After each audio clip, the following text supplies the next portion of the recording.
It's Peter Nogley, the sweeper, the key of the four defenders right there in midfield for the Edmonton Drillers in front of the quartet, as well as Purdy Alaya. Will be a former Whitecap, Drew Ferguson, and up front the key forward will be number 16, Lorenz Hilkes. For the Vancouver Whitecaps, Bruce Grobelar looking for his sixth shutout. He has a .04 goals against average. The standard back four for the Vancouver Whitecaps as the kickoff has just occurred here. And the midfielders, Jerry Gray, Steve Kimber in the middle replacing Ball, but Paul Nelson is the addition in the lineup. Valentine, Weimark, and Johnston up front, and the opening kickoff has just occurred. The officials for today's game, the referee is number 29 in the middle, Tony Evangelista of Toronto. The linesmen are number 106, John Ott from Portland, and number 108, Mario Perino from Winnipeg, Manitoba, the officiating staff for today's game. And I have seen some unusual things in the world of sport, but I have never heard a cheerleader by proxy get this crowd going of about 10 to 12,000 the way Crazy George did. Crazy George was going to be here, but he did not want to have his allegiance questioned, and as much as he's a BC Lions cheerleader, Crazy George was on the PA system on tape getting these fans going, Jeff, and I've heard a lot of things before, but never a cheerleader by proxy getting them going like that. I've never heard anything quite like that. It seemed to work. He asked everybody to raise their white placards, and roughly 10,000 people did just that. So there must be something in that magic. Well, it was a wild finish to the game last week in Vancouver. We'll see if it's going to pick up where it left off. At this point, we have the Drillers attacking on the far side of the field. Our broadcast location on the west side of Commonwealth Stadium, just inside midfield at the same side you're looking at right now. We are also sitting directly across from what looks like a couple of hundred Whitecap supporters in the middle of the lower deck on the far side of this beautiful Commonwealth Stadium. And it is a goal kick right off the bat for the Vancouver Whitecaps, as number 10, Drew Ferguson, the pride of Powell River, BC, and former Whitecap, drops the ball for Bruce Grobelar. I think the biggest surprise in the Whitecaps lineup so far is that Tony Waiters has decided to bring Trevor Weimark back as a starting striker in place of Ray Hankin, who played such a good game against the Drillers on Wednesday. Probably the best game that Hankin has played, but Waiters, I guess, is going with the man who has performed more than adequately throughout the rest of the season so far, and is the leading scorer on the team. Well, the choice was made late this morning, and the reason for the decision, he had to opt between a man. As we look here at Klaus Heinlein, one-on-one. He gets by the defender, across into the box. The header, just wide. They're calling for a handball. At least Hank Tincata is. Hank Tincata, a fine cross by Klaus Heinlein as he beat all the defenders. Ball went right over to the far post. You see the cross in the second. And the header that comes up in the second was deflected. Here comes the header. Deflected off somebody's back. They were claiming for a handball that hit somebody in the back there. It looked like Roger Kenyon. Well, Mike Sweeney, his corner is headed away by the Whitecaps, and another cross into the box for Bruce Grobelar there. He has tested a foul is called. Called on Hilkes for backing into Grobelar there. He's not the biggest man on the pitch, but he's the most volatile in terms of being able to put the ball in the net and not prone to getting fouls against the much bigger defenders.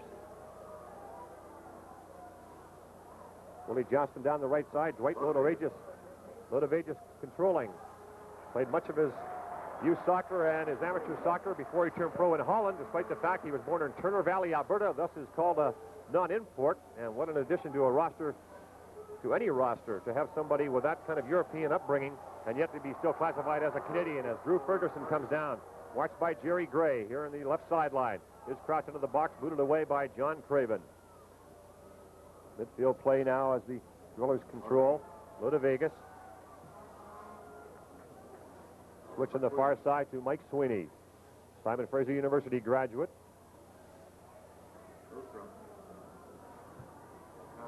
Hank Tincata. Lodovagius once again. Very methodical back four play, very similar to the Whitecaps. You probably noticed it Wednesday in Vancouver as well. Methodically trying to weave it up forward as Peter Nogley there from a sweeping position comes up, and he can't sustain the attack either. The Whitecaps marking very closely as well. Peter Nogley is a very similar player to Rudy Kroll, who will be rejoining the Whitecaps for the Cosmos game on June 29.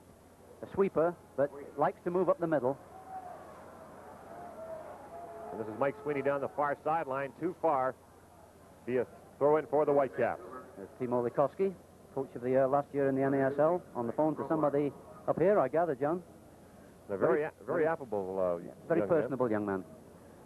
Formerly coached with Dallas as an assistant. Took over the Houston Hurricane for 2 years, where, as you mentioned, last year was the coach of the year, and subsequently this year came with Peter Pocklington and the Edmonton Drillers.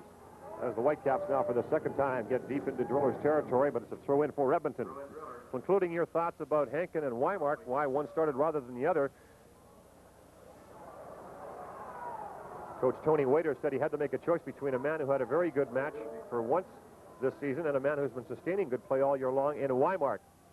And consequently, he obviously opted for the man who's been on a hotter streak, despite the fact he's just overcoming an ankle injury. I'm surprised in that I thought he might want to keep the confidence of Ray Hankin going, but such is the case of a coach having to make such a decision. He was happy it had to be a positive decision. As Klaus Heinlein comes down the far side, Paul Nelson thwarts his attack and the cross in the box behind line, knocked away by Jerry Gray. Bruce Grobelar picks it up and waits for his troops to regroup. Vancouver coach Tony Waiters sitting alongside physiotherapist trainer George Wright. Waiters, of course, hasn't lost a game since he took over the coaching reins for the second time from Bob McNabb. Won 3 straight, hoping for 4 today. Andrew Ferguson just about got away from Jerry Gray at that point, but it is throw in Vancouver.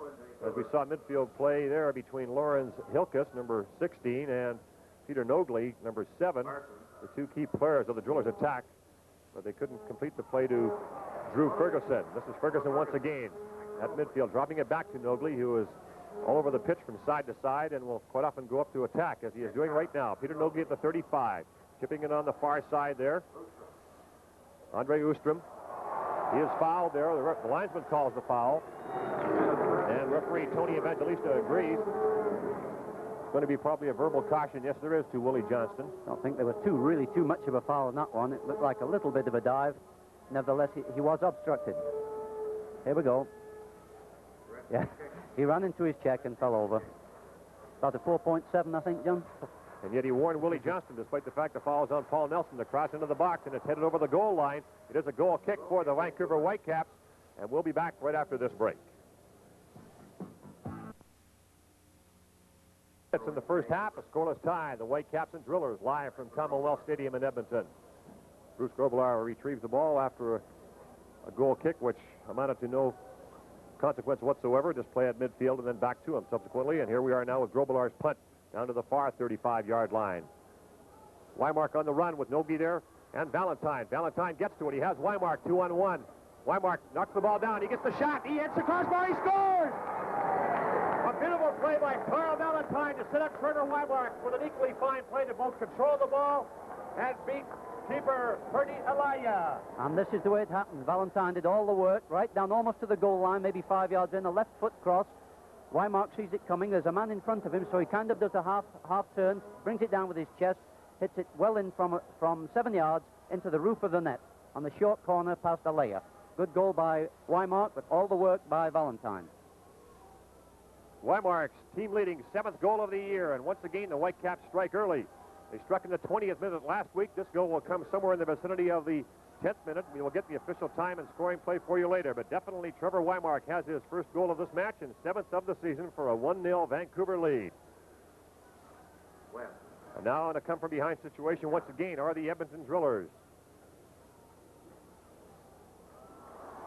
Fine tackle on the far side there. No foul called on Bob Lenarduzzi. Hank Tincata questioning the non-call by the referee. First goal, scored by number 9. An elbow there on John Craven by Hank Tincata, who's trying to give it back. Klaus Heinlein's cross into the box. Cannot be controlled there, and Bruce Grobelar finally gets it before Eddie Kirshner can sustain the attack and complete the play for Edmonton. The official scoring play, Jeff? Well, we have about the 43rd carbon of this. I think we have. But it's certainly Weimark from Valentine at 8:39. 8:39 is the official scoring time of Weimark's 7th goal of the year. And there hasn't been a bigger assist this year than that one to Valentine, who did, as we mentioned, all the work on that one. Looks like a corner kick coming up here now on the right side. Not only was Valentine's mobility a factor in that, but he also beat Peter Nogi to the ball, who was caught off balance. Jerry Gray taking the corner kick for Vancouver. With the absence of Alan Ball, Jerry Gray Here's Carl Valentine and Bob Lenarduzzi at the near post. Valentine now comes out as if it's a short corner, but it is not. It goes up. Roger Kenyon cannot get to it. It is knocked away, and Weimar controls. Weimar cannot be checked there by Hilkes, and he knocks it over the goal line for a goal kick for the Edmonton Drillers. The score is 1-0 for the Vancouver Whitecaps. We have 34 minutes left in the first half. Fresh air fireplaces. Back to Commonwealth Stadium, I'm John McKeechee along with Jeff Cross. And I guess you could say that right away, Tony Waiter's selection was justified, John. Well, he said there would be second guessing if it went one way or the other, and so far it's gone the one way as far as he is concerned. And from our sideline camera, we look at midfielder Steve Kember, who is playing a position to which he's more used to, that being midfield. That's where he played at Crystal Palace, and of course with the absence of Alan Ball today, he will be the field general there with a pair of young Canadians, Paul Nelson and Jerry Gray alongside him. Bob Lenarduzzi being marked by Hank Tincata. Valentine and Weimar cannot control. Tincata and Mike Sweeney clears it. Sweeney to Tincata. Tincata now on the run. Tincata with Hilkes here on his left. Broken up there by Roger Kenyon. Calling it a handball, I believe. A lot of Edmonton arms went up as if to say it was a handball, and Roger Kenyon doesn't seem to be arguing too much. Kenyon, number 6, blocked the ball with his hand. Now this could be dangerous. A direct free kick just outside the penalty area, maybe 2 yards outside. Whitecaps defense will set up a wall. Got to be 10 yards back, of course. Well, 2 yards further ahead, it would have been a penalty kick, of course. They were just that close to the penalty area. So this is the lesser of two evils as far as the Whitecaps are concerned. Nogley is there. Drew Ferguson, number 10, standing beside the ball. And on the near side is number 9, Eddie Kirshner. There's the wall set up with... A kick there is taken by Kirshner. It goes over the goal line. It was wide. It went wide of the wall. He at least beat that much. Fairly well wide of the wall. Seemed to hit that with the outside of his left foot, which is rather surprising. I'm not sure he might have There just goes kicked the shot again. Kirshner's Yeah, shot. certainly with the outside of the left foot, and I can't quite see that. It would have to be an in-swinging kick to get round the wall and into the goal. The way he was kicking it with the outside of his left foot, it certainly had to curl wide. Well, Bruce Roqueville are facing into the sun now. As what sun there is more of a glare now with the overcast conditions. It's not out yet. We don't have the bright shadows as yet, but hopefully it'll keep on clearing here on a somewhat warm and muggy day in Edmonton, Alberta. At midfield there, close hindline. Knocks it to Drew Ferguson. He does a good job of keeping it from going into touch. And Peter Nogley. Nogley to Hilkes. Lorenz Hilkes from a striking position far back. Sweeney knocks it ahead to Kirshner. Kirshner cannot get by the Whitecaps defense. Paul Nelson, good tackle. Defensive prowess is one of his long suits. And There's a foul, should be. The cat has finally whistled as he and Lenarduzzi have had some early goes here in the... And that should be a yellow card. I don't know whether it's going to be, but Tincata certainly kicked the ball away in disgust, and that, according to my rules, according to FIFA rules, is a yellow card. Not going to get one. There's the pushing going on. Tincata. Referee called that a foul. Tincata kicked the ball away and got away with it, outside of a verbal warning. Young man on loan from a team in Holland by the name of the Go Ahead Eagles. Johnson. Willie Johnston in the midfield now, where I think he's been as effective as he has when he's been going down the wing of late. And that boot far over the crossbar by Jerry Gray. And way into touch now as we have a goal kick for the Edmonton Drillers with just less than 30 minutes left in this first half. Back to John Craven, who boots it in a return fashion to Gray, but it's headed into touch. Throw in Whitecaps as it went off the head of former Whitecap Drew Ferguson. He has really apparently come into his own here with this side, Jeff. I think there's going to be a free kick. Actually, I thought they were just looking at the linesman. He just signaled for a throw-in, but the referee put his hand down as if to indicate it was a free kick. Kimber took it and put it right out the hip of Buzz Parsons.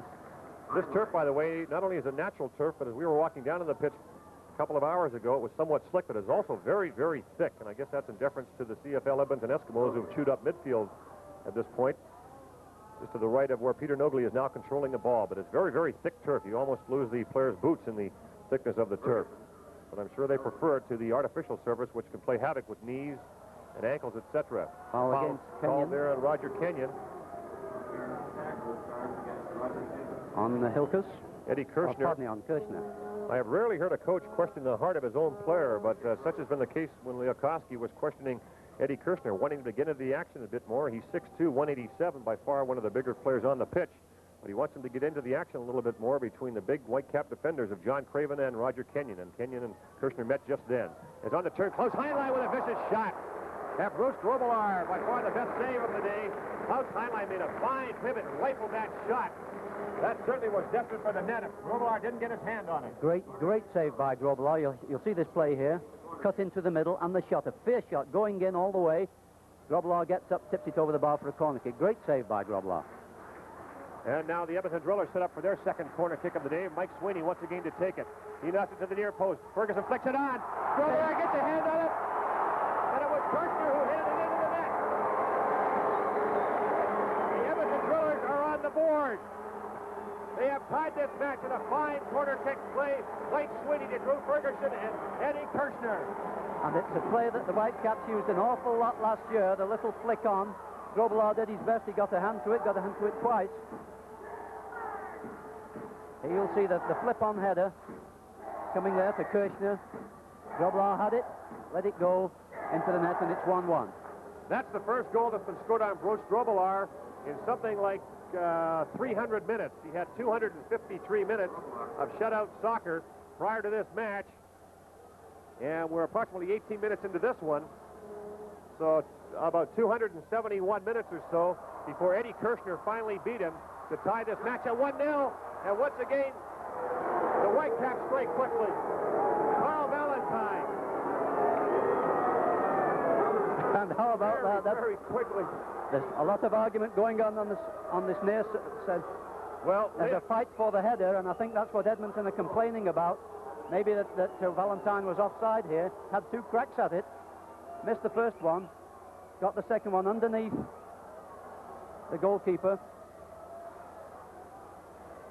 Here is Valentine, miskicking the first time.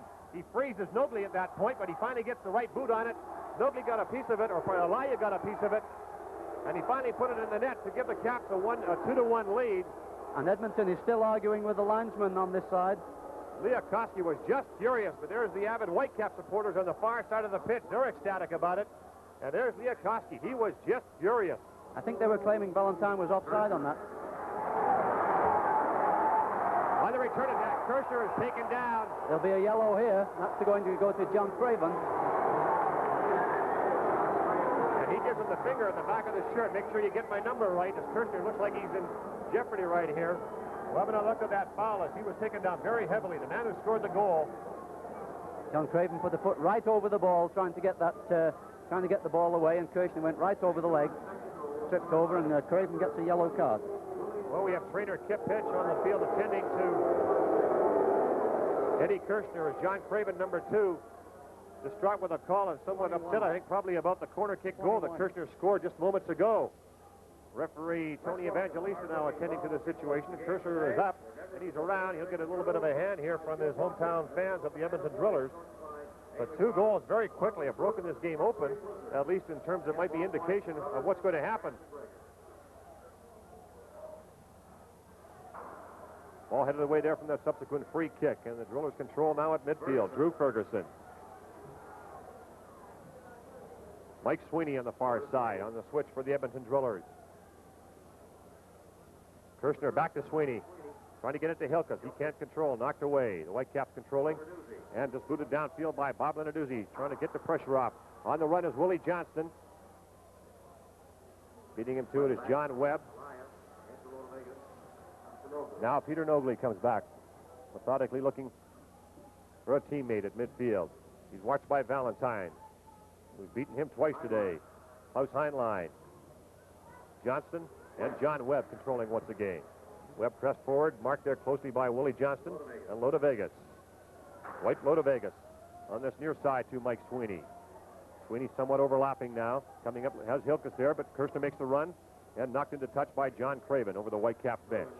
2 goals, John. Edmonton, it was Kirshner from Ferguson and Sweeney. A couple of Vancouverites getting assists at 17:33, and Valentine unassisted at 18:41. That's just over a minute later to make it 2-1 for Vancouver. And the protest, I do believe, was for offside, because they were really protesting very hard to the linesman on this side. There's a push, and it was seen. Ball called there, and the Whitecaps will get a free kick in there deep in their own territory. For Carl Valentine, by the way, that's his second goal of the year. He's the second leading scorer in terms of points for the Whitecaps. That will now give him 9. Trevor Weimark with his goal has 15 points on the year. For Eddie Kirshner, that's his 4th goal of the year, and he is the second leading scorer. Now the leading scorer for the Drillers. He surpasses Dwight Lodovegas. Kirshner now with 13 points from 4 goals and 5 assists. I don't think we've seen 3 goals quite as fast as this in any game we've done this season, John. Well, for the last few matches, you haven't seen 3 goals, period, by either team in the Whitecaps have played. Exactly. They have had a drought playing goals, and offside is called there. Completing the play is Kirshner, and he wants more than the 1 goal. He wants to get the Drillers back in an even deal with Edmonton, or with Vancouver. They're currently tied 1-1. Derisory wave at the linesman who called him offside about 25 yards out, and he looked like he did have a step on the Vancouver defense. Mario Perino made that call on the far side. Well, those goals came 1 minute and 8 seconds apart. And, of course, as you well know, you can go 90 to 180 minutes before you see 2 goals. Never mind 1 minute and 8 seconds. Ball's out. Into touch there as Dwight Lodovegas and Trevor Weimark battle for it, but off Lodovegas, and Jerry Gray will take the throw in. Carl Valentine. Sweeney right on his back. On the turn now, here's Steve Kember. Steve Kember coming up. Still controlling as Jerry Gray right beside him.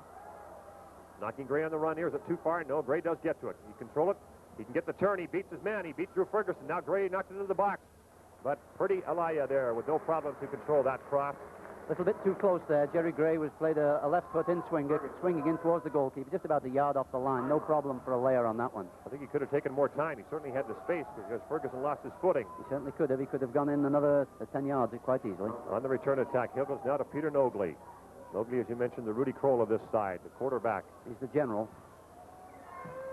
And Trevor Weimark just boots the ball into the stands, much the same as about 8 or 10 of the Drillers did before the game, as a local sporting goods store gave the fans here some souvenir balls, and after the opening ceremonies, the Drillers just booted them into the stands at random, and very rabid fans here, and the crowds are slowly building here in Edmonton, much the same as they did over the past 3 and 4 years of the Vancouver Whitecaps. On the run, Drew Ferguson has it knocked into touch.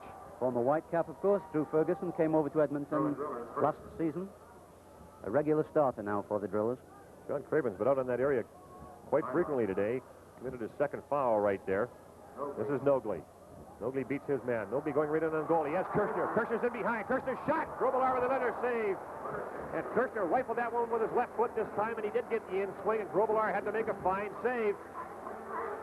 Perhaps not of the value that he had when he took one off a close hind line, but certainly Eddie Kirshner tested him, and the third corner kick for the Drillers. The first from this side. This time will be taken by close hind line. The last corner kick they had produced a goal, of course. See if they play the same one, the little flip on the header. Yes, it is. They take it, and Weimark knocks it away. It's a play that the Whitecaps used a lot last year. Short corner, or comparatively short corner to the near post, a little flick header by the man on the near post to another player running in. Worked very well for the first goal. 2 years ago, you would have thought that Alan Hinton invented that play. Indeed. Meanwhile, Drew Ferguson's throw-in is taken away by the Whitecaps, and on the run there are 2 Whitecaps. This is Willie Johnston knocked down by Nogley. Does a little Hollywood on it and goes to his knees. He had Valentine in the middle, but Valentine was closely marked as well, so he was trying to make the run down this near sideline. So Steve Kember is set to take control. He knocks it up into space for the mobile Carl Valentine. Valentine knocks it back up to Willie Johnston. Johnston's kick goes nowhere except over the goal line, and it's a goal kick for the Edmonton Drillers. It's a 2-1 soccer game with just under 20 minutes left in the first half at Commonwealth Stadium. News. 0 Vancouver win, in which Steve Kember's second goal of the year in the 20th minute was the only goal of the match. One thing about early goals, of course, John, it means that the players have to put out and go forward a lot more than they would normally if it was a goalless tie. Might be quite content to sit back and play defensively, wait for the break. With early goals like this, they have to play it wide open. Well, he looks like he's enjoying himself. The dual boss of the Vancouver Whitecaps, Tony Waiters, returned to this job just 4 games ago, this being the 4th. He has not lost since taking over the coaching reins from Bob McNabb. Bob McNabb yet to make a decision on what his future will be, whether he's going to take the offer of the Whitecaps to stay in the organization or return home. This will be a corner kick. Over the byline as the Whitecaps get their second chance for a corner kick, and meandering over to get it will be Willie Johnston along with Jerry Gray. 18 minutes left in the first half. At the near post, Valentine and Weimart. Gray set to take it. Mike Sweeney is 13, John Webb 15, marking him. Gray takes the corner kick now, and it's whistled already. Somebody must have been pushing, I imagine. Or was that a whistle or not? He waved play on. I heard a whistle, but there was no play stoppage, of course, as Elia got the ball out into Lawrence Hilkus. Lawrence Hilkus now with Nogley. Nogley controlling. He has 4 Whitecaps all around him to John Webb overlapping from fullback. Wasted opportunity there for the Drillers. They had a good chance. 3-on-1 almost. Willie Johnston doing a dual job there, both marking his man and giving him some verbal warning of what's going to happen next time he comes that close to him. The ever colorful, ever effervescent Mr. Willie Johnston as Steve Kember at midfield controls for the Whitecaps. Knocked there down. That's a foul. By Lorenz Hilkus. For a foul on Steve Kember. Well, if there was any intent, there's good sportsmanship prevailing here as Hilkus has a word with Tony Evangelista. Just don't do it again is what he's saying, I imagine. Whether it's a Hilkus con job to get Evangelista off his back the next time he does it. Could well Hard be. to say. We'll find out. That's a bad free kick.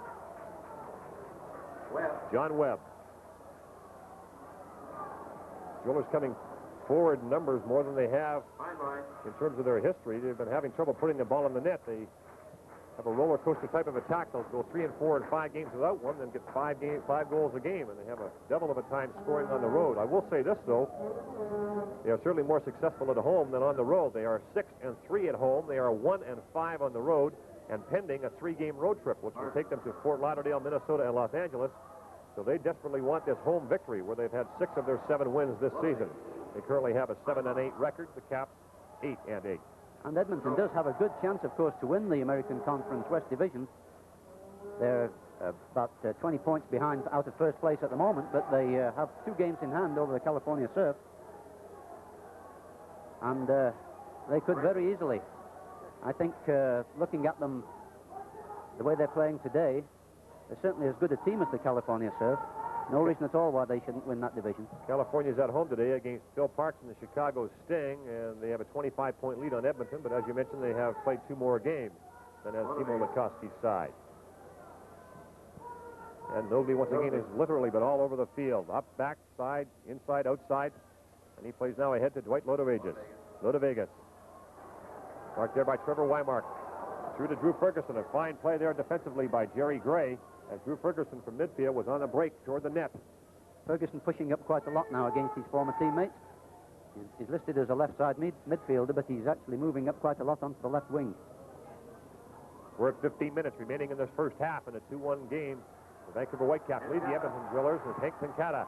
Tenkata is knocked down there. No, it's ruled a fine check there by John Craven, who comes on the return attack.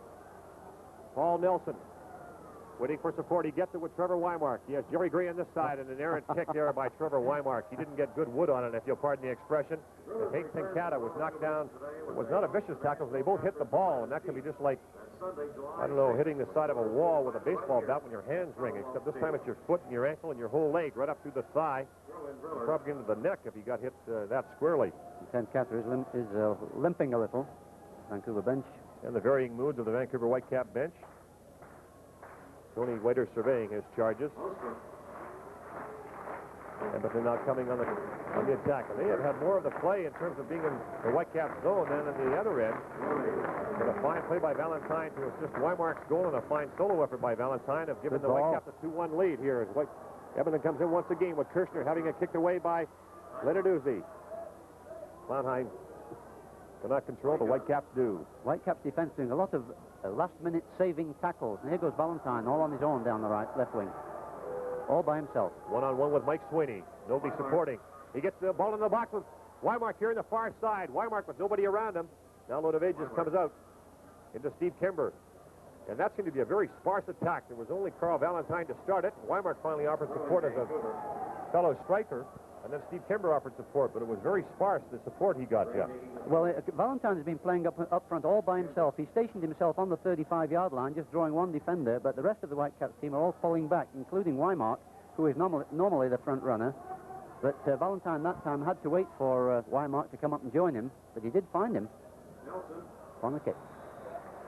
And another corner kick attempt for the Whitecaps as Paul Nelson's kick was off the boot of Andre Ostrom. You'd certainly think that the Whitecaps, who have only had one 9-point victory this year, would be looking... Offside called against Vancouver. All right. They have changed the call. It's been called offside Edmonton. Consequently, the goal kick or free kick, and Alaya takes it and gives it up front to his attackers. But to complete that thought, the Whitecaps have only had the one 9-point victory. Certainly, they can't be wanting to sit on a 2-1 lead. Over to Heinlein. At worst, they'd want to get 3 goals. And from Edmonton's standpoint, of course, they want to get all the points they can to overcome that deficit to California Surf.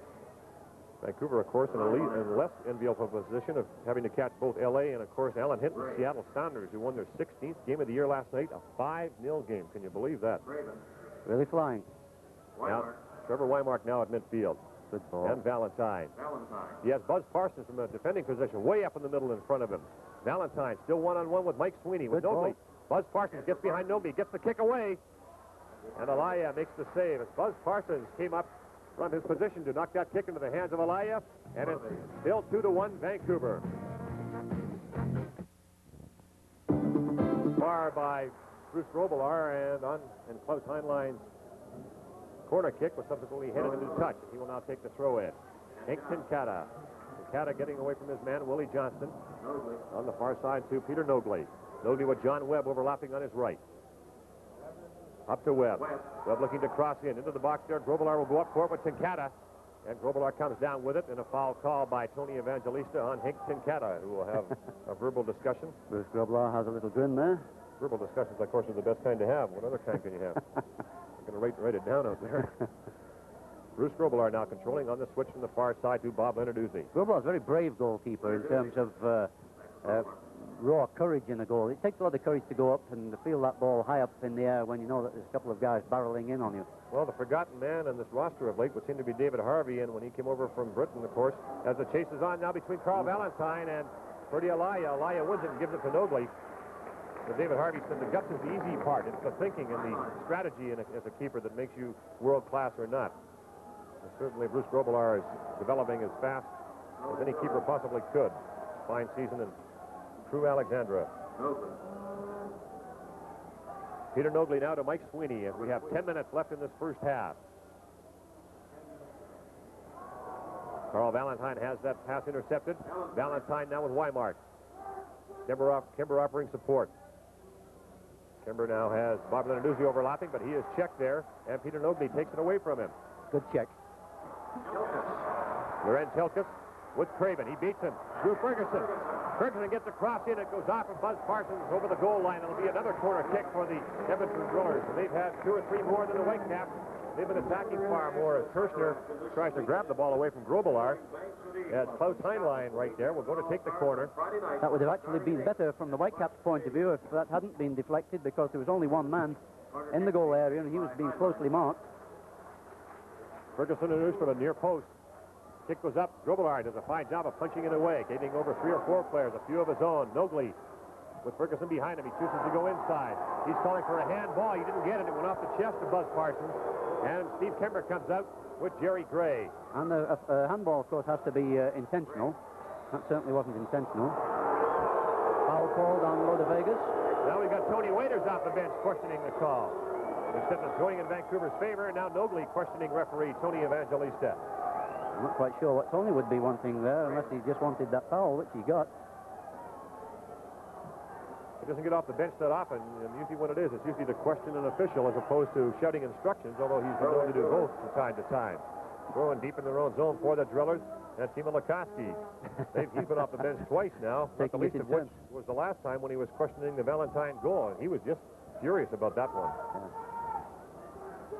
Yeah. Right, Loda Vegas. Coach is taking it in turns to berate the referee. Referees have no friends.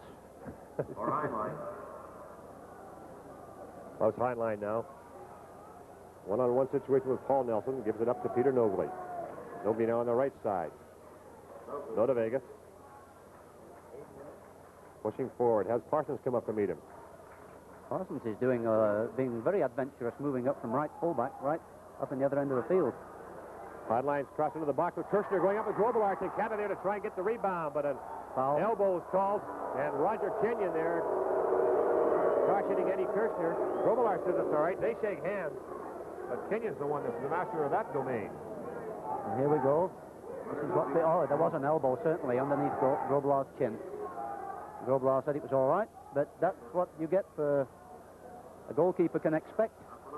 Overlapping Bob Lenarduzzi now. Knocked it into space, but it's right there in the hands of Ferdi Alaya.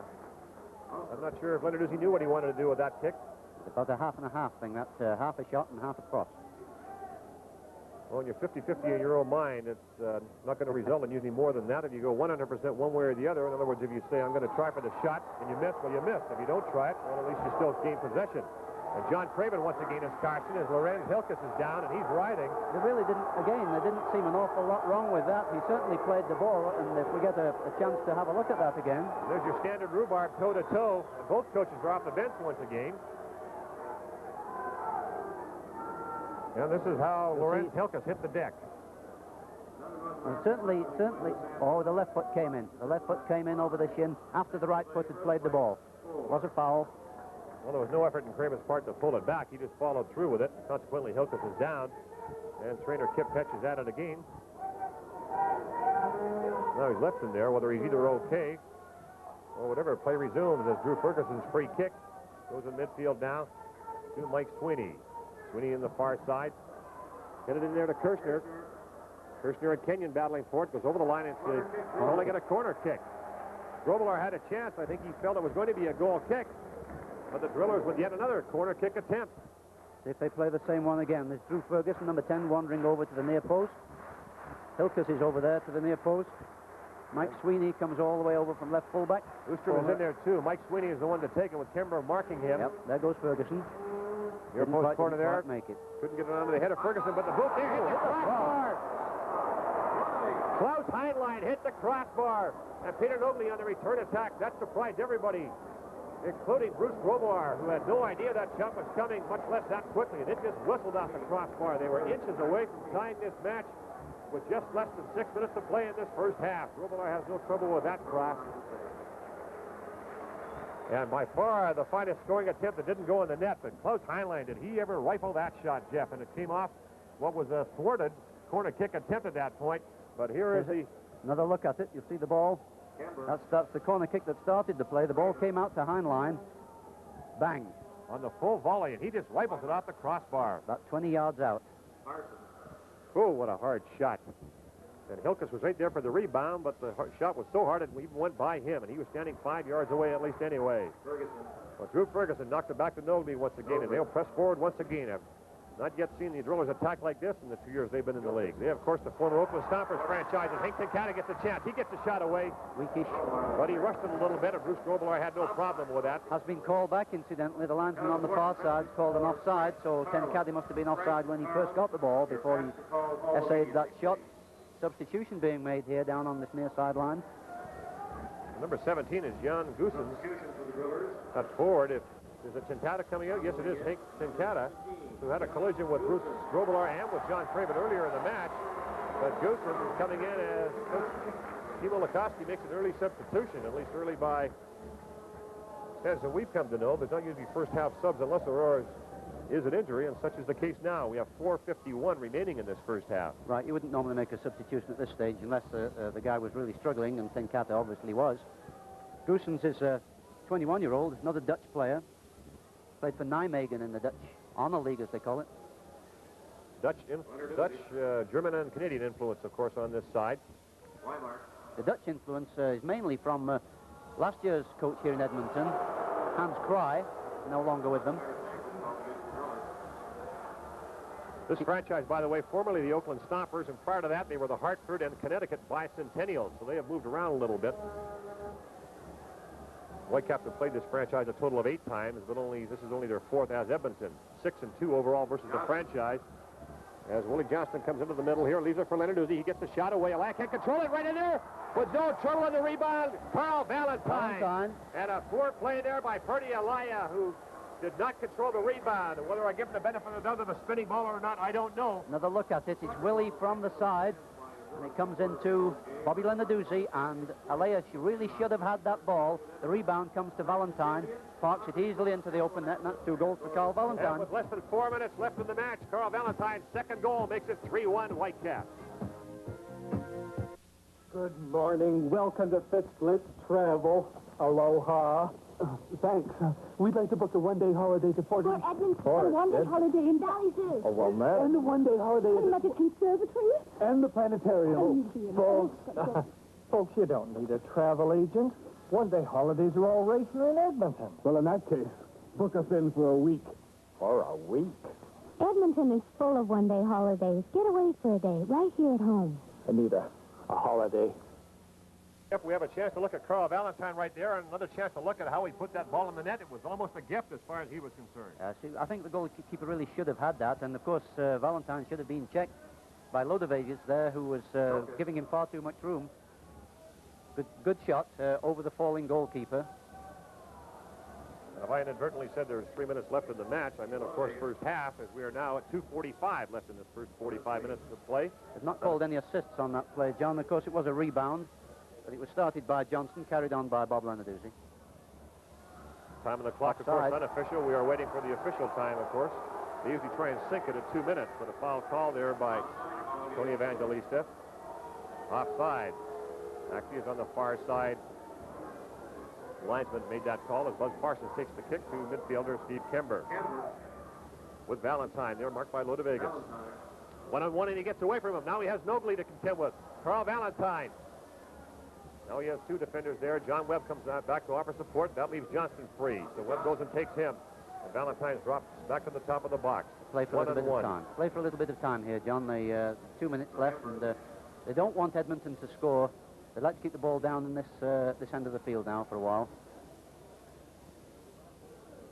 Well, in terms of bonus points, the Whitecaps have the maximum. Now it's just a case of making sure they have a victory, because the bonus points don't mean 9 unless you win the match. Exactly. Of course, the pressure therefore goes squarely onto the Edmonton Drillers, down 3-1. And of course, that was the final score here last year, when nostalgia fans will remember that Kevin Hector got his hat trick here in this pitch in the 3-1 victory, scoring all 3 goals as Johnson's long throw in once again onto the head of Weimark. He gets it there, but he couldn't quite get the flick where he wanted it to, which was onto the boot or the shoulder or the head of one Carl Valentine, who already has scored twice today, and his striking partner Trevor Weimark opened the scoring today for the 3 Vancouver goals.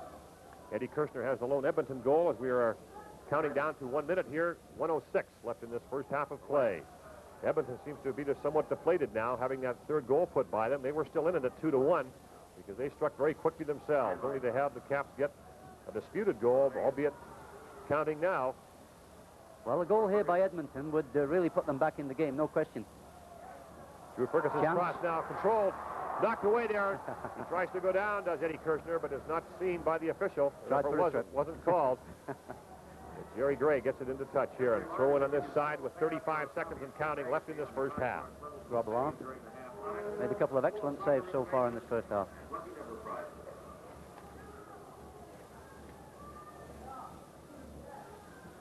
John Webb, 20 seconds and counting. Peter Nobley. Andre Ustrom. Ustrom knocks it into the box. On the run, there's Hilkes, but Grobelar is there. He tries to submarine him. He couldn't get there. Lots of diving going on down in that box at the moment. Players just falling over all over the place. They're really hoping for a penalty kick, I imagine, and who knows, they may get one. Well, they won't now with 3 seconds, 2, and the referee will agree with the clock that the first half has ended. No time left, and the Vancouver Whitecaps go with a 2-goal lead into the dressing rooms. Referee Tony Evangelista in a rather volatile first half, and there's a man who scored 2 goals. At the end of the first half, the score, the Vancouver Whitecaps 3, the Edmonton Drillers 1. We'll be back with our halftime features after this. And exciting first half would be understating. A 3-1 match in favor of the Vancouver Whitecaps. Welcome back to Commonwealth Stadium in Edmonton, where Trevor Weimark has scored his team-leading 7th goal, and Carl Valentine has scored a pair for the Vancouver Whitecaps. Eddie Kirshner replying for Edmonton, as the cheers in the background you hear are for the players on the pitch, which are the Edmonton Drillers Supporters Club versus the Vancouver Whitecaps Supporters Club.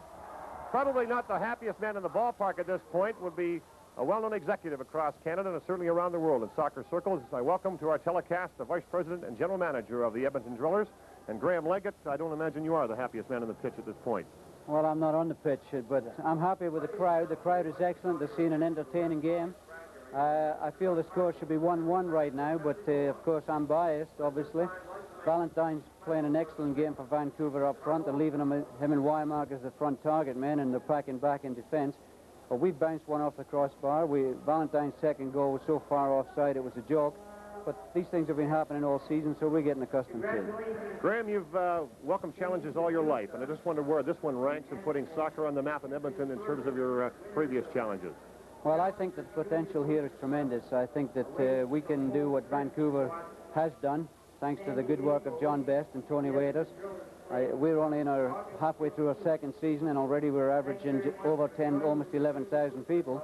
So we're getting there. We've strengthened the team. The team is a good team. We had a good game in Vancouver the other night, although we lost. And although we're down 3-1 in this game, as I say, we bounced a couple off the crossbar. The goalkeeper's made a couple of great saves. So we're playing offensive soccer, which the crowd likes to see. Certainly more so today than I've ever seen you play. Well, we have to play offensive soccer. We'll lose goals, but we'll score goals. And that's the way the game should be played. To put 10 people back in defense like some teams do in this league, we don't believe in it. Certainly in Timo Liakoski, you have one of the most affable men in the coaching circles in the league. And, of course, Vancouverites know what a boon that can be with the experience they've had under Tony Waiters. Well, Tony Waiters is an excellent coach and a super guy, and John Best has backed him up very well in Vancouver from an administrative point of view. In Timo, we're delighted to have Timo. He's done an excellent job of recruiting in the close season. We've got 21 new players out of 26. So it takes time to build, but we have the potential to be a good side. Right now, we're just getting to know each other, and I'm sure that come the end of the season, we'll be somewhere around about the playoffs for sure. Do you have a free rein to go with this club the way you want to? In other words, has Peter Pocklington shown you his wallet a few times? Well, Peter's excellent. We haven't spent the money on players that Vancouver and some of the other clubs have spent because we just don't have it. We're building up, and we're in a process of strengthening the team, but we can't go out and strengthen it all in one season, although if you look at our roster, you maybe think we've tried to. Would you like to? Would you like to have the... No, I think I'm very pleased with the personnel we've got playing-wise. We have an excellent staff, good players, skillful players. We don't play a physical game. We play a skillful type of game. As you can have seen from the first half, we're not a physical side. So maybe perhaps Vancouver have the edge on us as far as the physical side is concerned. Well, you're at least getting the message, Graham. We welcome you from moving west from Toronto to Edmonton. Maybe one of these days you'll see the light and get all the way to the coast. And anyway, that's from a Vancouver standpoint. My thanks to the general manager and vice president of the Drillers, Mr. Graham Leggett. It's halftime at Commonwealth Stadium. The score is the Vancouver Whitecaps 3, the Edmonton Drillers 1. Next home game is 1 week from today, the 29th of June, when they host the New York Cosmos. Game time for this match is at 12:30 in Vancouver. Some tickets are still available at Whitecaps outlets. Next Sunday, the Cosmos at Vancouver, and that always fills the ballpark. And perhaps Carl Valentine will be smiling at that this time next week as well. Timo Liakoski. I don't know yet, as I'm checking through their 11 men on the pitch, whether they've made any roster changes other than John Goosens, who came in for Tankton Caddy late in the first half. I don't see any, John. Certainly none in the Vancouver lineup. Don't see any in the Edmonton lineup. And the second half is underway, and we'll look forward to Edmonton attacking as much or more so than they did in the first half. Down 2 goals, a 3-1 deficit to the Vancouver Whitecaps. Second half play underway. Right away coming to the attack. But control there, and going to call it a corner. They're going to call it a corner as we have another dive. A little bit of showbiz down the far side there by Eddie Kirshner. He certainly has been a factor for the Drillers, as he now has his teammate Klaus Heinlein questions the referee, and here's what happened in Drobelarn. Yeah, it's quite a spectacular dive, but you can't really dive too much like that because the referee is going to get onto you, and he's not going to give you one sometime when you deserve one. Heinlein's corner goes off the back of Steve Kimber. Now Mike Sweeney has a chance. He gets it into Oostrom. His head just goes wide of the post. Goal kick, Whitecaps. As the Edmonton Drillers serve notice, they're going to come and attack in the second half. The Drillers' next home game is on Sunday, July 6th. That's their next home game. It's a 2:30 kickoff when the Atlanta Chiefs come to town. Tickets at all Drillers outlets. Bruce Grobelar's goal kick. Far across midfield. Sweeney goes up for it with Valentine. Foul called there by referee Tony Evangelista. On Sweeney. I will agree with Mr. Leggett in that these fans are boisterous. As the numbers continue to grow, they certainly are becoming educated into the game of soccer. Graham was quite incensed when he came up here at half-time that the Vancouver second goal was offside, and on the replay it certainly looked like Valentine may well have been in an offside position. We thought the ball might have come off a defender, in which case he would have played him onside, but it was hard to tell on that replay. Well, do you want to go into the cliche about, well, they have the better angle down there. We have the replays and the weird angles, etc., etc. We use every hackneyed phrase in the book. The fact of the matter is it counts. The human element, yes, that's true. That's the bottom line. The human element, once again, comes into play. The agony and the ecstasy. Oh, boy. The human drama. Chance for Edmonton. Another dive. This time. He is calling it. He is calling it this time. Finally going to give one. All those dives paid off, I guess. Klaus Heinlein will go. Heinlein. He goes down, and it'll be Bruce Grobelaar one-on-one with the Edmonton Drillers. We're just 2.5 minutes into the second half. Questioning the call is Roger Kenyon. I think it was Kenyon that went in for the tackle. Dwight Lodevagis has never missed on one of these. He's 4 for 4. He has a team-leading 5 goals, 4 of which have come from that 12-yard spot. He tees the ball up right there, talks to Evangelista about it, and now it's one-on-one, Dwight Lodevagis and Bruce Grobelaar. Penalty kick, Edmonton. What you're seeing will tell the story. Lodevagis and Grobelaar, penalty kick, Drillers.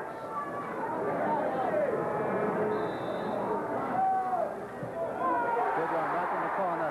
Beautifully taken penalty kick. He throws Grobelaar for a moment. Grobelaar finally guessed right, but he had him leaning to his left. Grobelaar dove right. If he was 7'2" instead of 6'2", he might have had it, but Lodevagis goes 5 for 5. He makes this match 3-2 in favor of the Whitecaps. The Drillers' second goal. Well taken. Grobelaar just about a foot away from that. He went the right way, as you mentioned, John. But a well-taken penalty kick, no question. He had him leaning the wrong way. And Grobelaar finally made a valiant attempt. But the Drillers are back in this ball game. A 1-goal deficit once again. Drillers goal scored unassisted by number 4, Dwight Lodevagis. Time 46 minutes, 15 seconds. 46-15, the official time, unassisted, of course. Kenyon. The defending champion Whitecaps are back in it again in terms of not putting a game away. They had opportunities before in matches and let it slip away, not the least of which was in San Diego to start off their road season. Now on the counter-attack with the fans behind them, Andre Ostrom. Andre Ostrom down the far side. Jerry Gray looking to cover. Ostrom takes it out wide, knocks it into the box for Kirshner. But too far for him. Pressing forward, however, the Drillers keep at it. Clownheim to Kirshner. Lenarduzzi. Lenarduzzi to Johnson. Willie Johnson knocks a long ball up here for Carl Valentine on the run with Mike Sweeney. He is knocked down from behind. Waiters off the bench, that one to help the official call that. Mike Sweeney, SFU grad, number 2 draft choice in '79 for Edmonton. Now time is being called, and now Tony Evangelista is coming down to caution Tony Waiters. Keep your mouth shut, sir. And words to that effect. Waiters was up off that bench very fast when Valentine was brought down by Sweeney there. Takes his place again. Those arguments never end in a tie. The man in the black shirt always wins them. Exactly. That's your number. You're the winner. Very quick. Subgoalie from Kemper. Comes to Lenarduzzi. Can't quite get by Peter Nogley. The veteran defender on this club. Intercepted there by Kemper. Kemper to Weimark. A wall pass. Give and go. Kemper in all alone. He's in all alone. He's got 3 defenders. Oh. Kemper got so much time, so much space. He waited just that 1 second too long. He really did, and he should have either have fallen down or had a shot or something there. Just came totally free. All the kinds of time right here.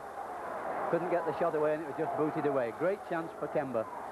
Peter Nogley was almost burned by that man right there, Steve Kemper, but he couldn't get it away. Now on the counterattack, the Drillers. But Nogley shoots. It's right over the crossbar with a great setup there from a teammate. And the Edmonton Drillers are back in it at 3-2 as you look at the image of Edmonton cheerleaders.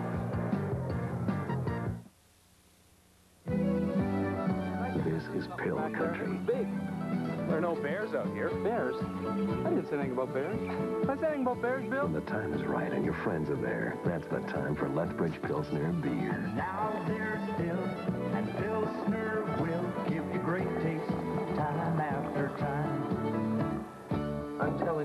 I heard something out there. Good taste every time. That's Lethbridge Pilsner Beer, Alberta's good taste. Channel 3, Cable 2's Taxi. My family and me very... Of the second half at Commonwealth Stadium, the Drillers trailing by 1 to the Vancouver Whitecaps, but they certainly have the momentum.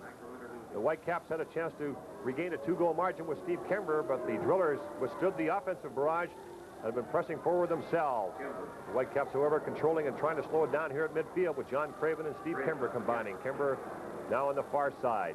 Buzz Parsons pushing forward now. Good ball. Not offside. Jerry Gray is out there. Jerry Gray's cross into the middle. The head of Mike Sweeney. It will be a corner kick as he and Valentine, who have been like shadows for one another most of the afternoon, go up for it. It went off the head of Sweeney.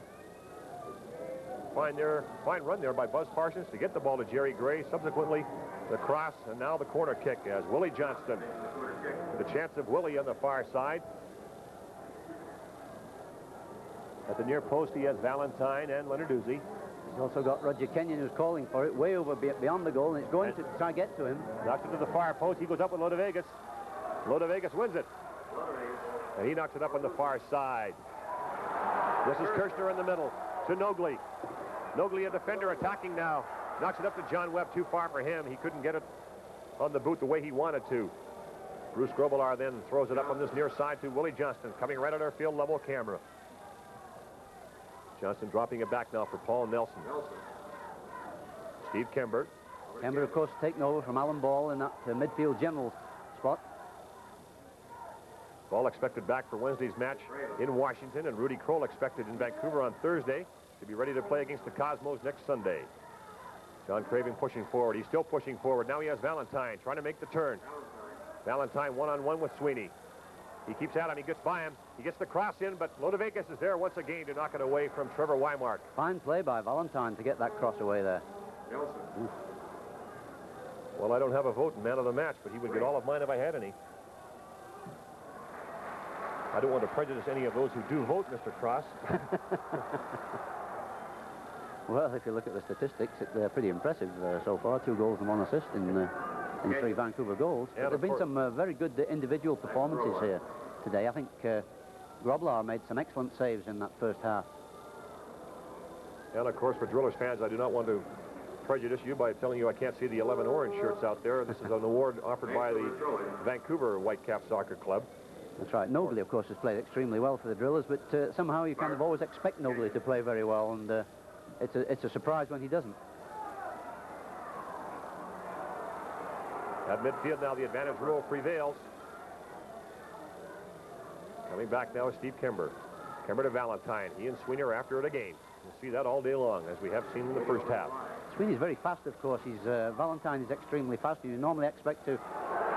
Oh, chance. This Hilkes. Oh, Hilkes, but he had to take it. He couldn't control it. Roger Kenyon was there to take it away. Hilkes had Bobby Lenarduzzi beaten.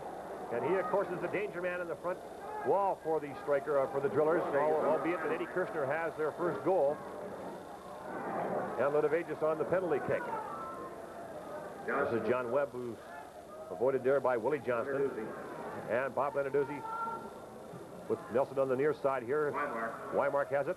And Oostrub. Up for it, Lodovegas and Weimark. Lodovegas wins that one. Kirshner to Clownheim. Clownheim and Nogley. Nogley coming forward now. He has Kember between him and the net. Nogley one-on-one with Kember. Trying to set it up, get somebody into space. He tries for Kirshner. Lenarduzzi heads that away. John Webb comes up for the rebound, but Paul Nelson there. He has it taken away by Nogley. Mistake, trying to dribble out of your own end like that. Kirshner's cross. On the turn, the shot. The shot by Goossens, and another fine save with Kirshner right there to pounce on the rebound. There wasn't one, thanks to Bruce Grobelar. Well, the keepers in this match have had to make more saves, more fine saves, Mr. Zelaya and Mr. Grobelar right there, than they have in the previous 90 minutes in Vancouver when it was 1-0. Certainly both teams attack-minded this afternoon at Commonwealth Stadium. More than they have in several games, I think. Certainly on the part of Grobelar. You'd have to think that the grass field will be appealing to all 22 men on the pitch tonight, or this afternoon.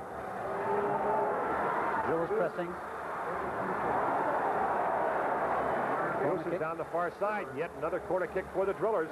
And again, we'll see if they go to the near post with a little flick. Hilkes disgusted with the non-call of a foul there, but they do get the corner kick. John Webb, the number handball, 5. I believe. Drew Ferguson goes to the near post, along with Goosens. Hilkes is in the middle there. Ostrom comes up to offer support.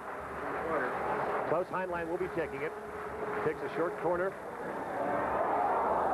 Just tipped away by Grobloff, another corner. Well, I'm not sure that he wanted to go to the far post there. It was sort of betwixt and between. He went further than a short corner. That ball looked like it might even have been curling into the net directly from the corner kick. And that's been known to happen. Oh, yes. Taking the corner. Ostrom, Ferguson, and Kirshner now at the near post. Drew Ferguson takes this one. Kirshner, he's tackled there. Sweeney comes in for it, takes the kick, and a fine shot, just wide. Grobelaar dove for it, but it was wide of the net. It was a good try. And now we have an argument on the field between Kimber and Parsons. They try to get this defense straightened out with a 3-2 Whitecaps lead. 10 at the end of the... Say hi to Harold Stereo. Come by the Harold Stereo. Say hi, hi, hi. Come listen to the sound at Harold Stereo. The best sound to be found. Come on by. Say hi to Harold Stereo. At Kingsway Toyota, we sell Toyota pickup trucks to a lot of people for a lot of good reasons. will ein robustes Fahrzeug für raues Gelände. Und Kingsway Toyotas Vierradantrieb ist meine Wahl. Мій Toyota є найліпший зі всіх троків, що я мав на фармі. Він є досить великий і моцний, а як я. 偉大又好使，你係得嘅。Ooh, what a feeling! Head to Kingsway Toyota, 109th and Kingsway. Grab hold and take off. Of 12,510 on hand, enjoying this match between the Whitecaps and the Drillers. Not enjoying the result as much as they will if they get another goal from their orange-clad Edmonton 11. And they are certainly working toward it, working for it. If and when they do get it, you can't question the fact that they deserve it. The Whitecaps trying to get their defensive tactics sorted out. As we saw before we took a break there, that Steve Kimber and Buzz Parsons were having words. Kimber obviously telling Parsons what he wanted him to do and where he wanted him to be, especially on those set pieces, as Hilkes and Roger Kenyon go at it. Kenyon does win it, and Kimber's back there to offer support and knock it into space to Bob Lenarduzzi, who just does a good job there of keeping it inbound. Foul called on Hilkes. And we've had David Robb and Ray Hankin warming up on the sidelines for the Whitecaps, and now we are offering a substitution. Somebody's coming in right now. Looks like both of them are, with Trevor Weimark, probably with that ankle being favored a little bit, and Paul Nelson coming out in favor of Messrs. Robb and Hankin. Ray Hankin on your left, number 8. David Robb, number 14. Going in for him as well, as Tony Waiters has a word with Paul Nelson, probably saying he played a fine match. He was shaking his right hand. I don't know whether he got injured. Certainly a hand injury wouldn't keep Paul Nelson out of the match. I can't think of too many injuries that would keep him out. I think Waiters may well have been looking at the play a couple of moments ago when Nelson tried to dribble his way outside the penalty, his own penalty area, lost the ball. Kind of a cardinal sin. You don't do that. If you're in trouble, you just get rid of the ball. That may have been the reason why Waiters decided to take him out. Anyway, Hankin and Robin for Nelson and Weimark. Well, two imports in for an import and a Canadian. The Canadian men on the Vancouver roster are Messrs. Buzz Parsons, Bob Lenarduzzi, and Jerry Gray, so they still have their 3-men minimum there. The non-imports on the field for Edmonton are Dwight Lodevegas, Mike Sweeney, and Drew Ferguson. The Whitecaps started 4 Canadians. Now this is Lodevegas getting in on goal, and his shot is just wide. He made a fine run, as we've seen the defenders on both sides today pushing forward and attacking. And in that case, it was Dwight Lodevegas just shooting wide, and the score remains 3-2 Whitecaps. Stadium as the Whitecaps on the attack. 29-10 to be exact left in this match according to the score clock. The referee, of course, has the official time, and the Whitecaps pushing forward one of the few times in the second half, but they have 4 fresh legs on there in the persons of Mr. Hankin and Mr. David Robb.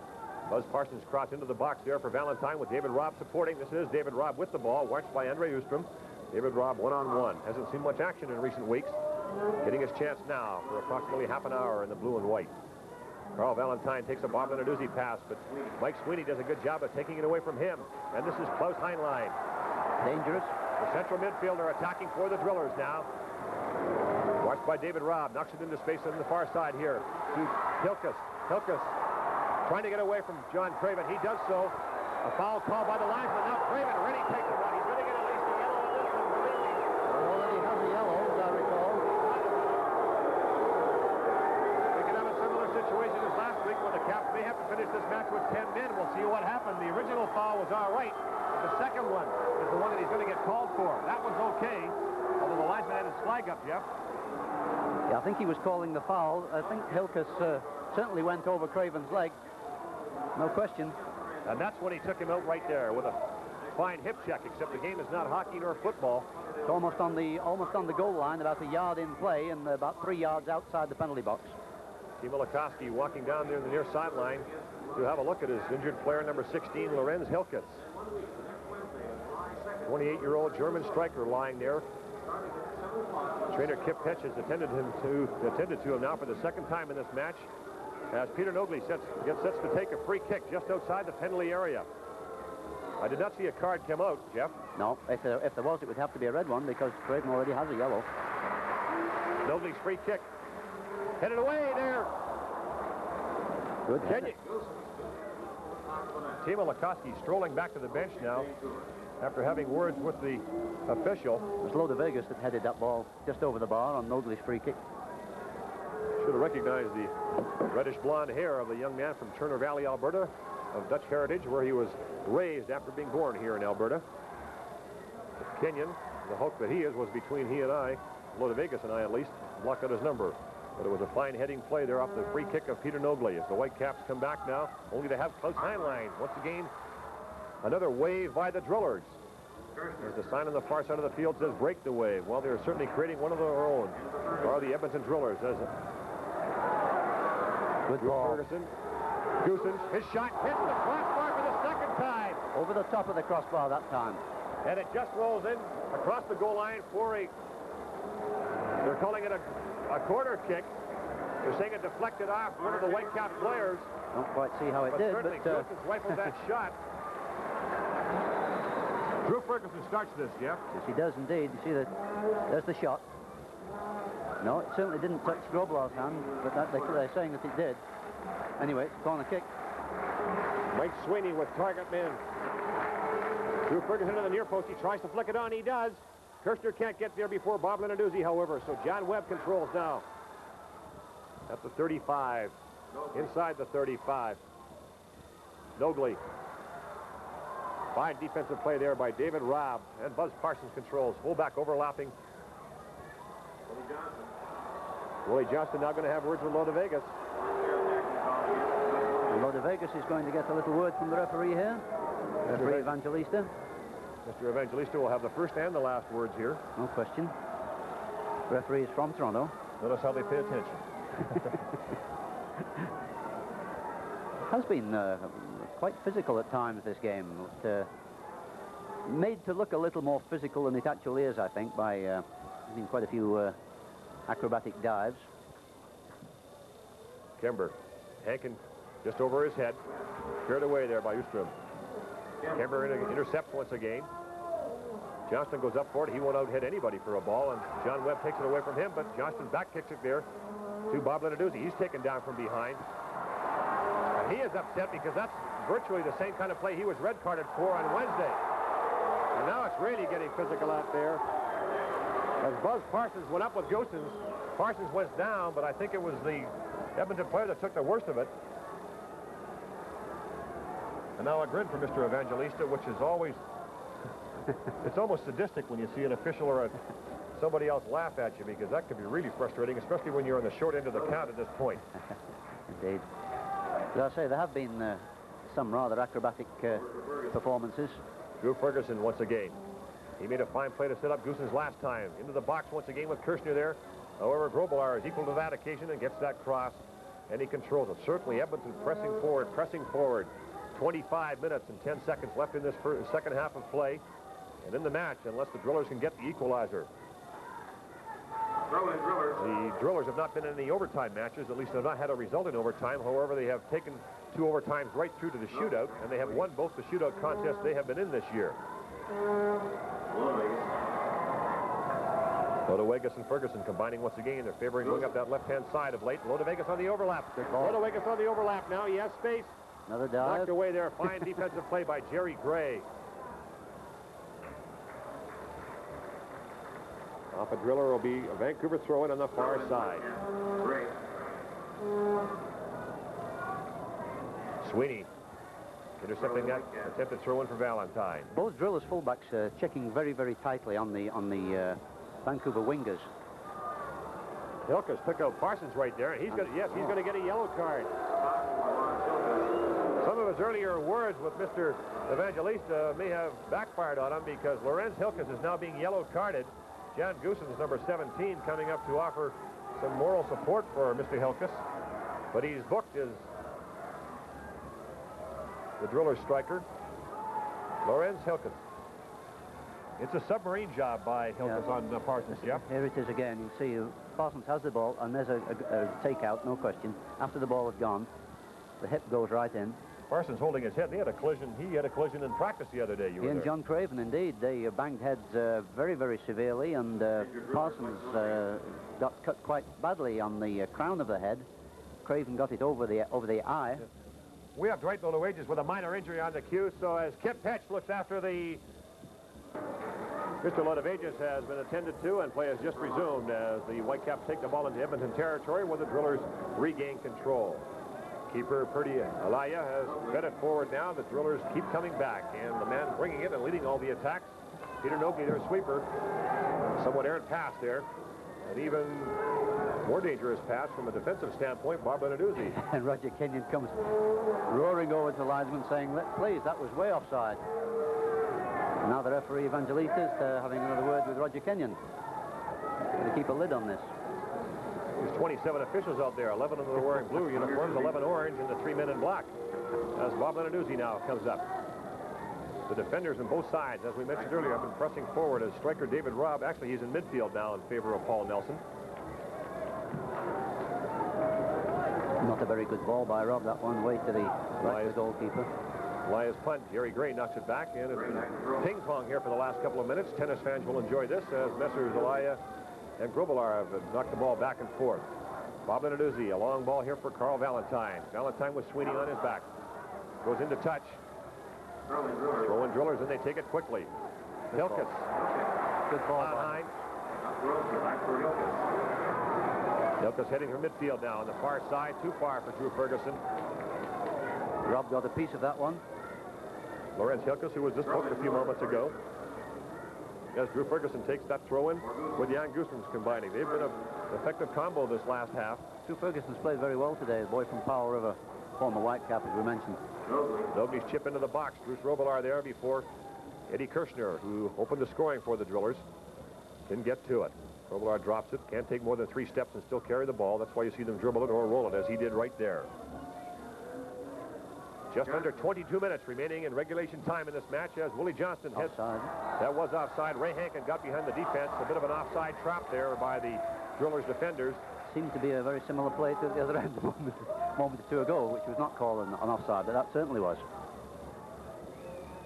Peter Nogley set to take the kick. He does so. A long ball this time. The balls are getting longer. That doesn't usually happen. It's usually that way in the early going, but the balls have been getting longer here in this second half. Lenarduzzi controls. It's more of a gamble to play them that way. And once again, a return punt. Valentine goes down. He has his ankle, and the advantage rule is called. No foul on Nogley. Valentine is still down. Meanwhile, the drillers are on the attack. Kirshner has it knocked away from him. Further support from the drillers. It's knocked over the byline, and it's a goal kick. Valentine's still down.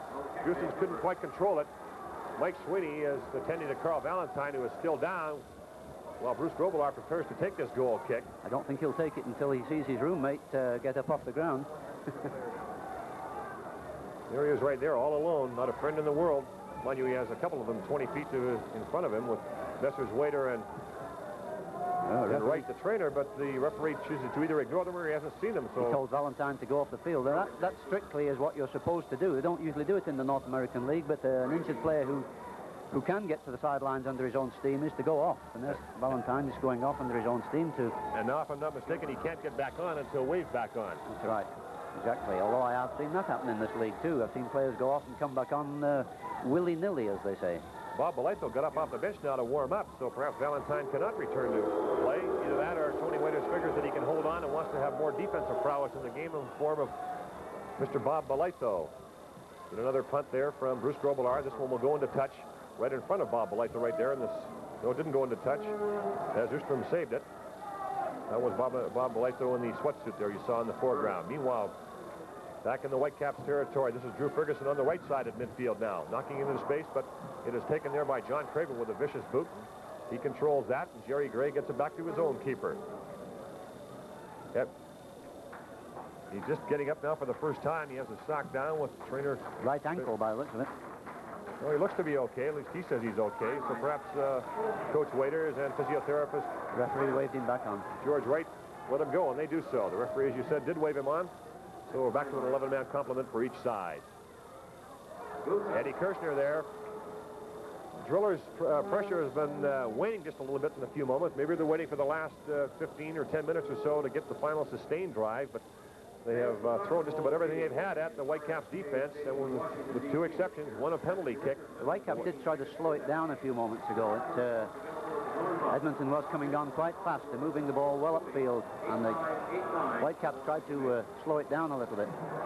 This Lodowegas trying to get away from Craven, and a fine defensive play by John Craven, who's been in the middle of a lot of the physical action today. And yet again, Bruce Grobelaar punts it downfield. This time not as far as he could. Just over the midline. Jerry Gray, chased by Goossens. Chooses to slow it down once again. Parsons knocks it up to Carl Valentine. Valentine and Sweeney. Sweeney goes to his keeper.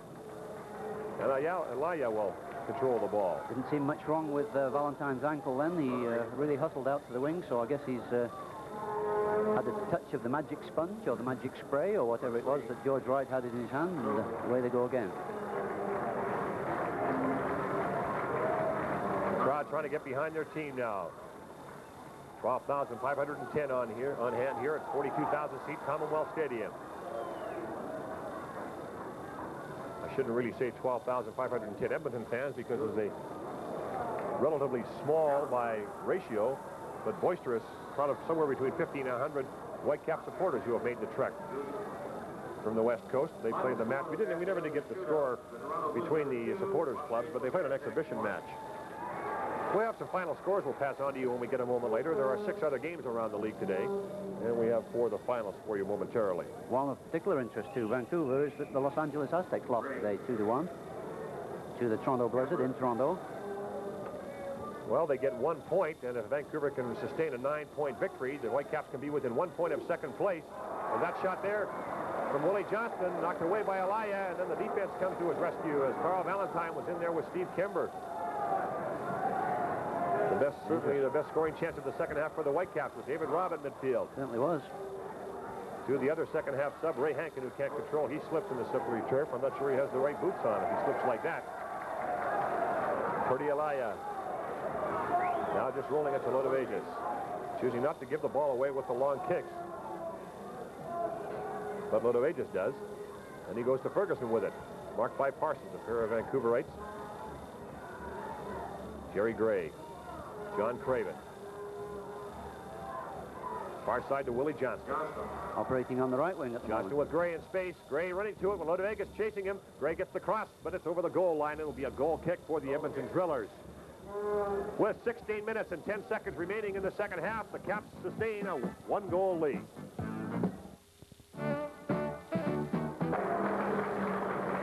As Steve Lukoski contemplates the last 15 minutes and 33 seconds and a 1-goal deficit, we can bring you up to date on some out-of-town scores. We have 4 of the 6 final today. L.A. was a loser at Exhibition Stadium in Toronto, 2-1 to the Blizzard in a shootout. The Aztecs losing, getting just 1 point. Fort Lauderdale lost at Giant Stadium. The Cosmos beat them 2-0. The Cosmos now 12-4. Fort Lauderdale 11-7. San Jose lost in Washington. The Diplomats winners 5-4. And in Philadelphia, you'd have to consider an upset for the Fury. 4-2, they defeated San Diego. Philadelphia's 4th victory, San Diego's 8th loss. The other 2 games we are awaiting results, Houston at Tulsa and Chicago at California. San Diego defeat will be good news to Edmonton fans. Throwing Edmonton at the near side. Andre Ustrom taking it.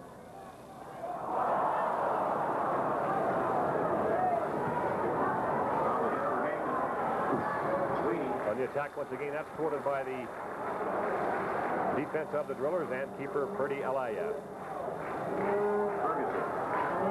We have a second quarter score in the exhibition football game at Empire Stadium this afternoon. The Calgary Stampeders are leading the BC Lions 17-14 in the second quarter. David Robb taking the ball from Drew Ferguson there for a Whitecaps throw in at midfield as he cheats and walks up and gets the ire of the fans. That's done deliberately. Quite often it's a little bit of a time waster. Except the referee stopped the clock there. He did indeed. Quite often they won't do that. They'll advance 5-10 yards, knowing very well they're going to be pulled back. Waits maybe 10-15 seconds. It won't now because the clock has started again. He says to Mr. Robb, there aren't that many yellow lines on the field, sir. Please keep track of the one you're supposed to be at. The throw into Valentine is knocked away by Sweeney, and Peter Nobley knocks it up into space for Klaus Heinlein. Klaus Heinlein gets by Gray, gets by Hankin.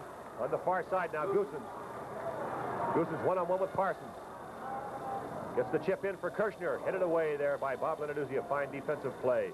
Kember's header over to David Robb. He fakes a header, and he is knocked down by Hilkes. And Hilkes is probably going to get another warning now. No, just a foul. The linesman called that one, and the referee was right on it, too, in terms of being aware of the flag. Lawrence Hilkes. A little acrobatic, too, on the part of David Robb. He was a foul, no question, but... Once again, we remind you that the Drillers return home. BCTV's coverage of the Whitecaps resumes on Saturday, July 26, 7:30. And we bring you the game against the Portland Timbers. That'll be live from Portland Civic Stadium, July 26th on British Columbia Television. At the stadium today.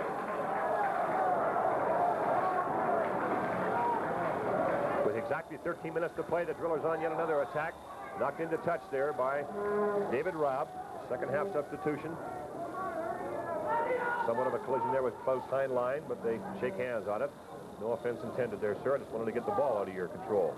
Drew Ferguson takes the free kick. Nobly knocks it into the box. Ooh. Chip there, he's chipped.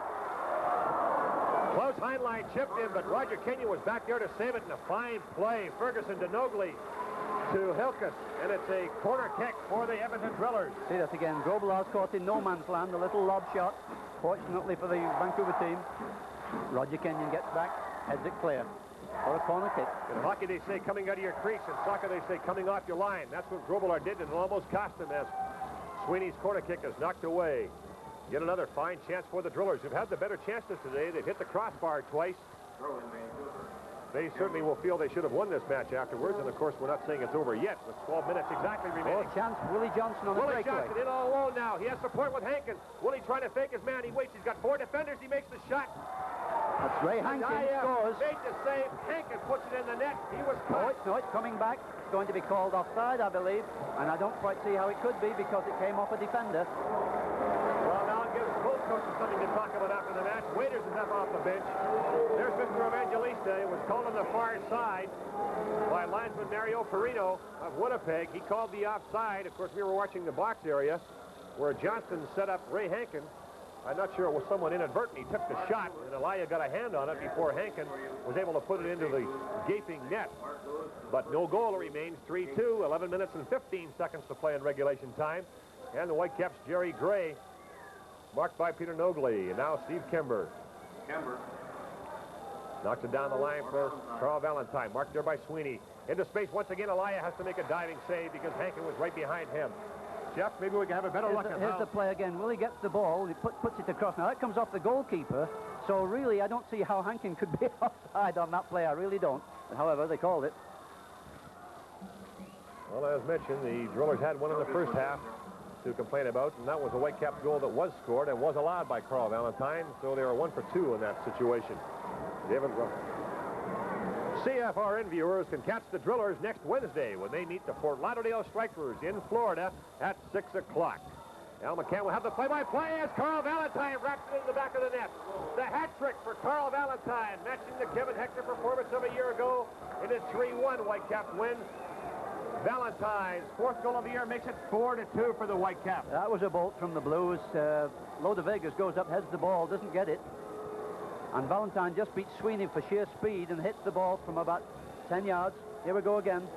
Carl Valentine, his 3rd goal, beats Sweeney for speed. 4-1. That certainly puts icing on the proverbial cake as we just passed the 10-minute mark, 9:54 and counting, as Valentine, who looked like he was in danger of coming off with an ankle injury, puts the fourth goal past Perdy Alaya. And the Whitecaps again have a 2-goal lead. It's 4-2. Valentine's fourth of the year, his third of this afternoon. And by far the highest scoring game we've seen in a while with the Vancouver Whitecaps involved. Well, they certainly haven't scored 4 goals this season. Their previous high was 3 against Minnesota.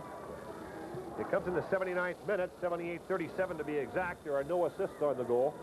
It went off the head of Dwight Lodovegas. Mike Sweeney was right beside Carl Valentine, but Valentine had that valuable half step. And he beat the keeper for the fourth goal. We have yet another chance here as Hankin comes down, but the ball's too far for him. Alaya way out of his box to control that one. With this kind of time left, of course, Edmonton really has to push up now. There's no question. They can't afford to leave really anybody back, and that does leave the back door open a little bit for more Vancouver pressure. The young man you saw warming up there, stretching beside the coach, was Rawson Garrow, one of the 2 Edmontonians on the Drillers roster. Gets set to make a late substitution. Perhaps he just wants to give him playing time. I don't know that he feels he can tie the match up with 2 goals in the last 8 minutes. Mind you, we had 2 goals scored within 68 seconds in the first half, one by each side. So this is an anything can happen day, and certainly a very entertaining match. By far the most productive Whitecaps performance of the year. They have not scored 4 goals all year long. As a matter of fact, they've only scored 3 once previously, and that was back on April the 19th when they beat Minnesota 3-1. In the pouring rain, John. Since then, it's only been no 1 or 2 goals for the Whitecaps. This by far the biggest output of the year. 8 minutes exactly remaining in the match as Bob Lenarduzzi methodically comes upfield, dropping it to midfielder David Robb. David Robb knocks it into space. Willie Johnson on the run after it, but Perdy Alaya almost stepped out. He steps over. That's a handball. Yes, it is indeed. That's a direct free kick from just outside the box. Or in locker room parlance, the proverbial no-no. Yes, indeed. The last thing he wants to face now is a penalty kick. Well, it wouldn't be a penalty kick, of course, John, outside the box, but it would be a direct free kick. The Drillers now somewhat deflated, I would think, as Peter Nogley tries to lead yet another attack. This is Ostrom. Ostrom with space. He gets away from David Robb. Andre Ostrom. He beats Robb now by stopping. Tipping it on the far side. Goossens. He has it knocked away. And Jerry Gray with all kinds of room. Nogley coming up to press him now. Jerry Gray can't get by him. Nogley saves it. Going into touch. Turns around. 7 minutes exactly remaining in the match. 4-2 Whitecaps. Eddie Kirshner, a factor in the first half. Somewhat winning in the second. On the run, a fine pass and a fine shot by Nogley. But he couldn't quite get by the defender. Willie Johnston was there. Bruce Grobelar is down. I was watching Nogley's kick, and I'm not sure he got the brunt of the end of it. But Bruce Grobelar is definitely down, and George Wright. Here's Nogley's kick. Does he follow through? He gets hit by his own teammate, and probably Nogley at the same time. The shot goes wide, but George Wright is on the field with Roger Kenyon there on to offer support morally for his goalkeeper. The Whitecaps' next home game is 1 week from today on the 29th of June when they host the New York Cosmos. Game time for this match is at 12:30 Vancouver time. Some tickets are still available at Vancouver Whitecaps ticket outlets. The Drillers' next home game is on Sunday, July 6th at 2:30 when the Atlanta Chiefs come to town. Tickets are at all Drillers outlets. That's the Drillers' next home game, July 6th, here at Commonwealth Stadium in Edmonton, a 2:30 kickoff. And I must say, for my first visit ever to Commonwealth Stadium, what a fine facility it is. I'm sorry I couldn't be here in 1978 when all the festivities were going on for the Commonwealth Games. But what a magnificent facility, not only from a broadcaster standpoint, but certainly from the fans, in a 42,000-seat facility. And one of these days, I think the Drillers can look forward to filling this building with soccer fans, because they certainly have provided an entertaining team. And I don't know that I can say there have been too many crowds more boisterous per capita than those you find in Edmonton, with people like Mr. Pocklington and Mr. Leggett and Mr. Liakowski at the top of that organization. You cannot go any way but up with this organization. And let's have another look and see if we can determine with Jerry Gray and Peter Nogley on the run how Grobelar actually got it. It looked like it was Gray with his shin getting into the thigh or ankle area of Bruce Grobelar, who has been attended to by George Wright and still favoring his right leg somewhat. But he only has to sustain that for another 6 minutes exactly. That's how much time is remaining in this match. Play now deep in the Driller zone. It hasn't been there much of today, but when it has been, it's been effective for the Whitecaps. David Robb knocks it in space for Ray Hankin, who once again loses his footing. And once again, I question his footwear. I'm not sure what he's wearing today. I think most of the players in this very deep, lush, natural turf are wearing the longer studs as opposed to multi-studs. Perhaps Mr. Hankin didn't choose to go that way. But certainly, he's coming off his finest match of the year last Wednesday in Vancouver and was a second-half sub this afternoon. This is Andre Rustrom now. The Drillers fighting the clock to say nothing of the Whitecaps. Fine line back to Rustrom. The cross into the box. Robillard is there. So are the Drillers. Kirshner gets a shot and a save off the line. Buzz Parsons, I believe, took the full brunt of that, and he rolls over in agony. He got hit right in Empire Stadium, and that's as far as I'm going to describe where he got it. But Bruce Robillard goes up. That chip from Rustrom is a hand on it by Grobillard. Kirshner makes the turn and gets the shot away. Oh, hello, Mother. Hello, Father. Buzz Parsons goes down, and I'm not sure he has enough wind left to say his prayers. But number 7 took the brunt of that one. Have NASL stamped all over his shorts tonight. He'll never get that ink off. Oh.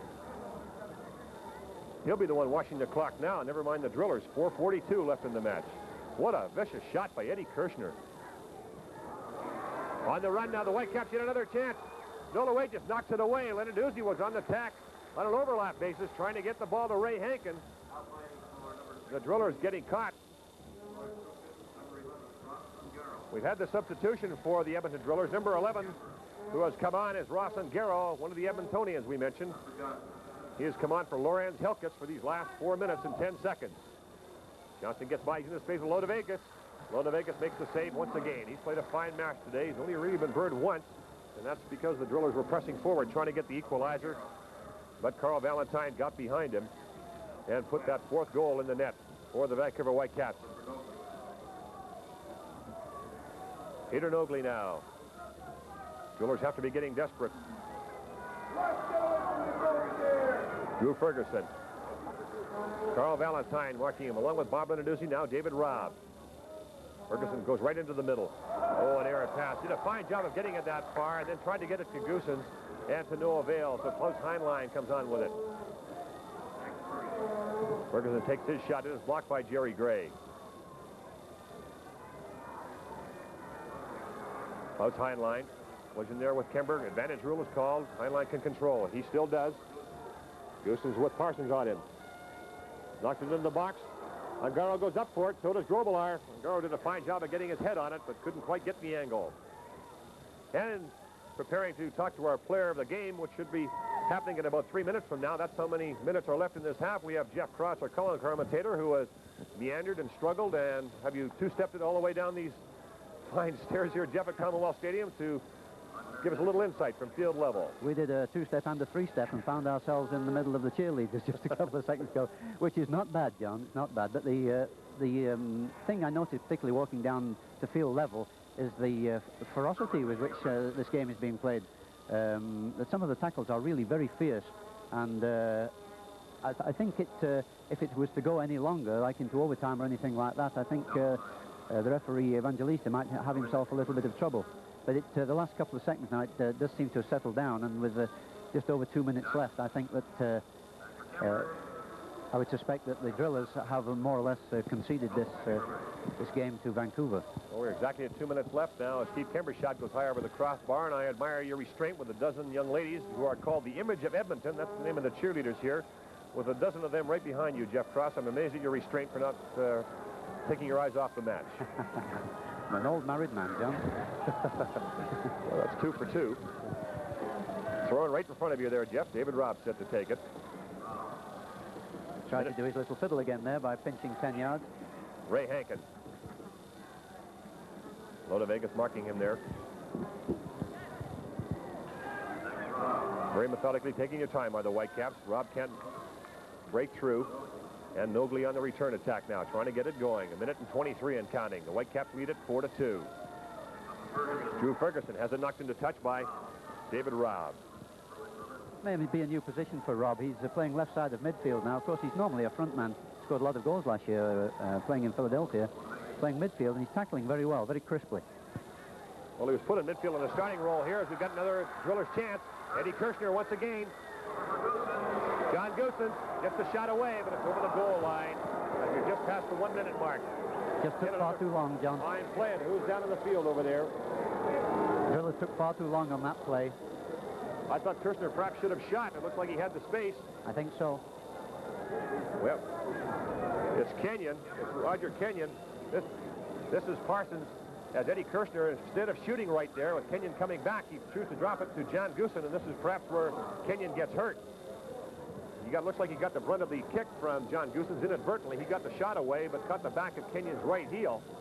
And that's why he's limping with 20 seconds remaining in the play. He is limping quite noticeably just at the edge of the box, and fortunately for Vancouver, there's only a few seconds left. 10 seconds and counting is Pretty Alaya. The fans vacate the stadium. They've seen a fine match here today. Unfortunately for them, it'll be the 4th home loss for the Edmonton Drillers this year, whereas the Whitecaps record will go to 9-8. And referee Tony Evangelista agrees with the score clock. The time has expired. The two teams, after playing 180 minutes of soccer in the last 4 days, shake hands after a very physical match.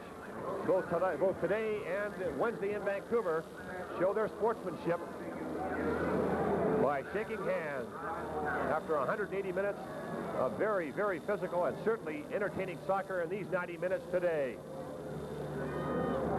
Teams leave the field. The 12,510 fans vacate Commonwealth Stadium.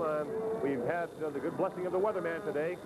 As you see, Bruce Grobelar there hugging Klaus Heinlein. I don't know if their paths have crossed prior to the NASL, but certainly there's no animosity shown between those two athletes. The Whitecaps player of the game is standing by with Mr. Jeffrey Cross, the old married man, sir. Thank you very much, John. And Carl Valentine. Really, there wasn't an awful lot of choice when we were going to pick the player of the game today. 3 goals and an assist in a 4-goal effort is not bad. Is that the first time you've done that for quite a while? Well, that's the first time I've ever scored an hat-trick in, my professional career, and I'm very pleased. I've played a couple of games up front so far, and the goals have eluded me. And I thought, I'd get the first one in, then